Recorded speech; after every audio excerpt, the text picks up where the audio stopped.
Welcome to Usha is maths YouTube channel. ஒரு question, இந்த LCM இதில் கேட்டிருக்காங்க. இதில் எல்சிஎம் ஆர் ஜிசிடி ஹெச்சிஎஃப் ஏதோ ஒன்று கட்டாயம் மாற்றி மாற்றி கேட்டுக்கிட்டே இருப்பாங்க. இப்போ இதில் எல்சிஎம் சொன்னால் ரொம்ப ஈஸியானது, ஏன்னா பெருசாக இருக்கிறது என்னவோ எல்லாமே வரும். ஓகே, அதில் வரணும் அப்படின்னா இதுக்கு 4 ஆன்சர் கொடுத்துருக்காங்க. இது எப்படி செலக்ட் பண்ணுறதுன்னு மட்டும் சொல்கிறேன். ஆன்சர் எப்படி வந்ததுங்கிறது அது அப்புறம் அது நீங்கள் போட்டு பார்த்துக்கோங்க.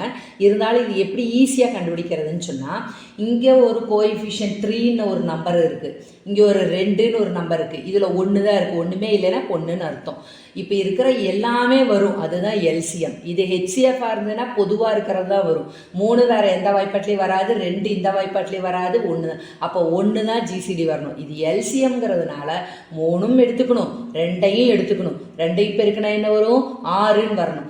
6 இந்த 2லேயுமே இல்லை. அப்போ இந்த 2ல் ஏதோ ஒன்று தான் ஆன்சர். இந்த 2ல் எந்த ஆன்சர்னு பார்க்கலாம். A-1 இருக்குது, A+1 இருக்குது.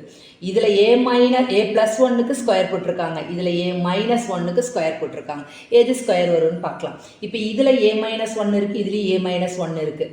எல்சிஎம்னாலே எங்கே பவர் ஜாஸ்தியோ அதை தான் போடணும். அப்போ A-1 போட்டே ஆகணும். கட்டாயம் A-1க்கு ஹோல் ஸ்கொயர் தானே வந்தாகணும். இங்கே ஹோல் ஸ்கொயர் இல்லை, அப்போ இங்கே வந்திருக்கா. அப்போ இதுதான் ஆன்சர். இதை பார்த்த உடனே சொல்லலாம். ஓகேவா? செஞ்சு பார்க்குறது நீங்கள் அப்புறம் பார்த்துக்கோங்க. இதை மட்டும் நல்லா புரிஞ்சுக்கிட்டாலே ஆன்சர் பார்த்த உடனே ஆன்சர் சொல்லலாம். ஓகே, எல்சிஎம்னாலே 3 × 2 6 வரணும், அது இது 2ல் தான் வரும். அடுத்த A-1 எடுத்துக்கிட்டால் இங்கே 1 தான் இருக்குது, இங்கே 2 இருக்குது. பவர் 2 கிரேட்டஸ்ட் பவர் என்னவோ அதுதான் லீஸ்ட்டுக்கு வரணும், எல்சிஎம்க்கு வரணும். அப்போ A-1 ஹோல் ஸ்கொயர் வரணும், அது இதில் தான் வருது. So this is the answer. Okay, இது புரிஞ்சிருக்கும்னு நினைக்கிறேன். சப்ஸ்கிரைப் பண்ணுங்கள், பிடிச்சிருந்தா லைக் பண்ணுங்கள், உங்கள் ஃப்ரெண்ட்ஸுக்கும் ஷேர் பண்ணுங்கள்.